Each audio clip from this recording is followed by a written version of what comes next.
Hey guys, welcome to another video with your host Firestone, and today we will be repairing Optiplex number 2.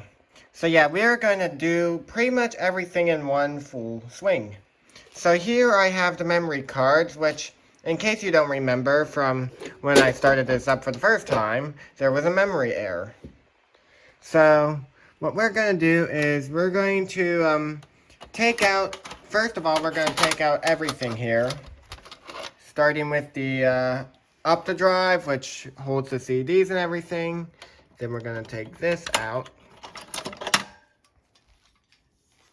And now we have access to the memory slots. So let's pull out these here. Dang, I should have opened this before the episode started. Alright, now that we have this opened, let's take these out. Number 1. Yep, this is how you insert them.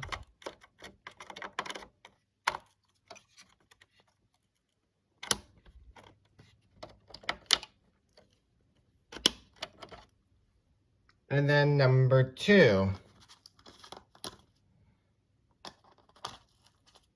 Too bad this thing won't come out right now. I really needed to. Okay, it's stuck on something. What is it stuck on?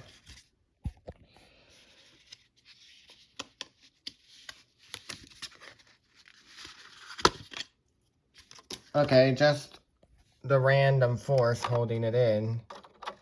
Why not? That didn't work out well. Okay, I should have this inserted correctly.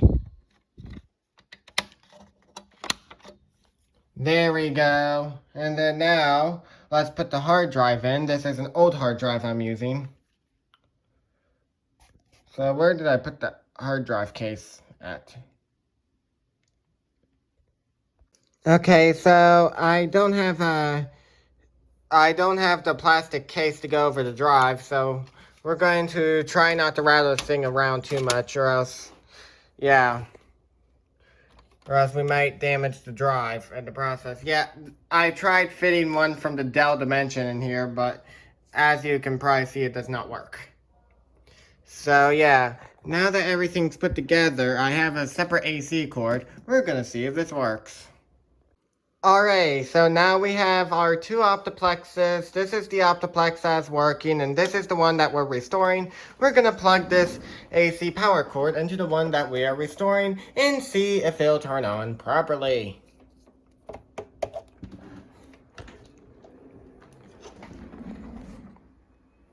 Well, uh-oh. Huh. I saw the light turn white for a second, but...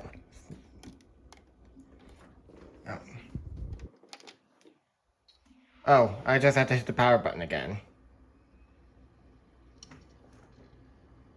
I'm watching the display. It turned on normally! Let's see if we get a boot error. I figured as much. So let's move my laptop out of the way first of all. I still haven't configured this device to set up yet. So we're going to go to here. Oops. So go to boot sequence.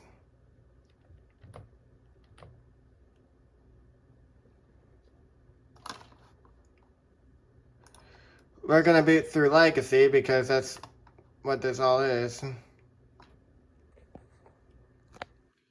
And yep, our drive is listed on there, so let's apply, exit,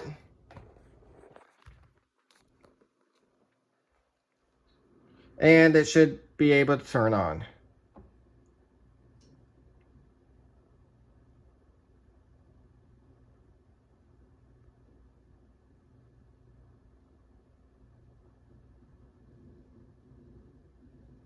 Yep.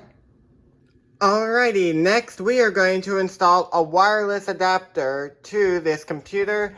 As you can see here, there's already one installed to the to number 1 here. Now we're going to do it the same for number 2. Anyways, so this is the same thing as number 1. I bought 2 of these for that reason.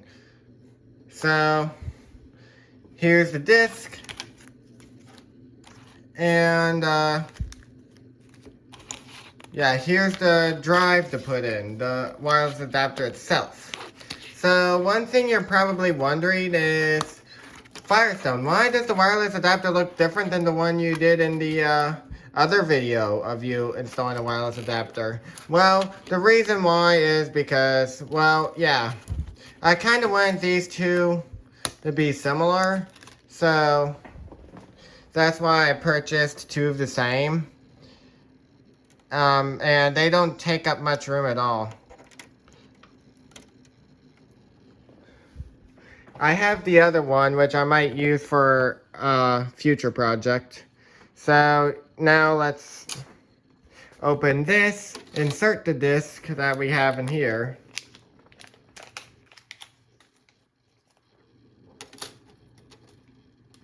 I believe, oh, I'm putting it in upside down. And now we can run, let's go into Task Manager here, or not Task Manager, what am I saying? So let's, okay, it should be showing up here. Here we go.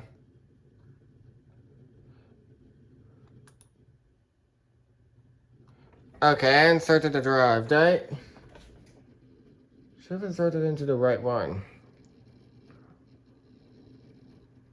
100% sure I did.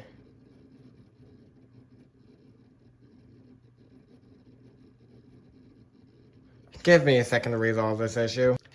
Okay, finally, we got the disc in. Sorry if my hand keeps shaking the phone. Hopefully that doesn't bother anyone. Yeah, this is an old drive I used to use until I got a new 2 terabyte one. This one only has 222 gigabytes, just like my laptop.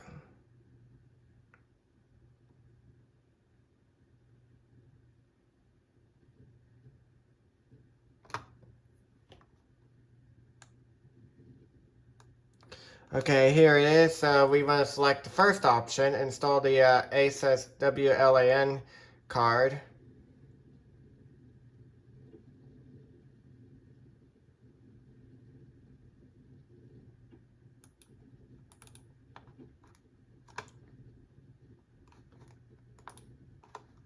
Oh, here it is.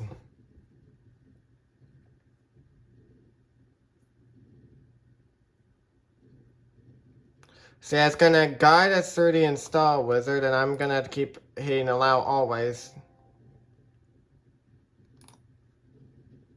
So, next. So it's going to install, and then pretty much all you have to do is hit next and hit agree if there are any terms. And then it's going to ask you to restart your computer. So I'm going to get through this, and whenever the computer boots back up and it's connected, I will let you all know. And as you can see here, after restarting your computer, just click where the internet, just click on the internet settings, which it's still going to show that you have no internet. Then click on it and you should be able to find your internet and connect to it that way. So yeah, hope you all enjoyed this video.